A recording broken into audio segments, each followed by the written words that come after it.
Everyone, welcome back to the next video. In this video I will show you how you can get the track information as well as duration of a video using Media 3 without actually playing the video. But in this tutorial I am playing the video just to prove it to you.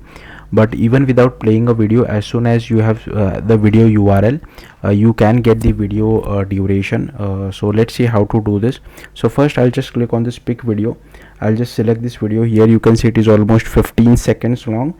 So I'll just select it, and here you can see I have already got the details. So duration is 0 minute 15 seconds, and there is some track info as well, in case if you're interested. I don't really understand the track info, but yeah, you know more about it. So as usual, let's get started how to achieve this. So it's pretty simple. If you want, you can use Jetpack Compose as well. I am using XML layout.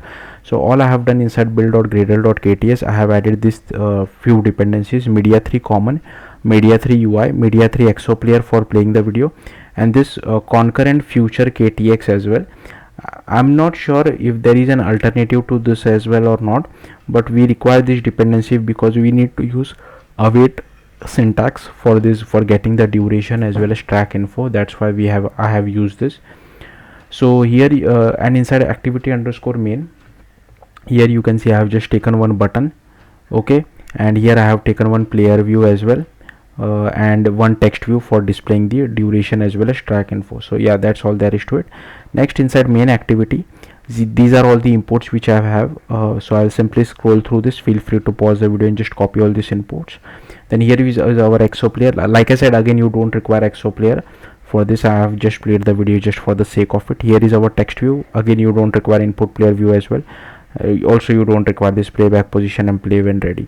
And here is our video URL. This is the button, this is the method which is called on the button click. So here we are filtering by videos.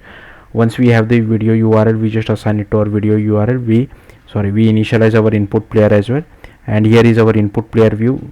Inside on create, we initialize it. We initialize our text view as well, and on button click we just call this launch new video picker. So here we have this init input player method which is called once the user picks a video, and here you don't require this. So here we initialize our input player, play when ready.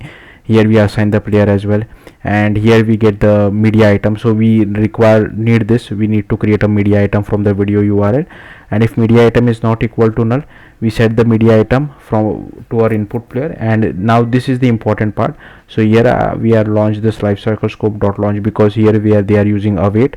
Then here we use metadata retriever dot builder, passing the main activity as well as the media item dot build, and then just use this. And here is our dispatchers.io. Here we get the track info, and here we get the duration, and this is how you can calculate total second, minutes as well as seconds. And here I'm just displaying it inside a text view. And here if you want to play the video, you can just play it like this, and here you can call prepare as well. This is the code for releasing our player. Again, like I said, this is not really required. Inside on stop we release our player, inside on pause we pause our player, inside on destroy also we release our player. So yeah, that's all there is to it. If you have any questions, do let me know in the comments. Thank you for watching. Bye.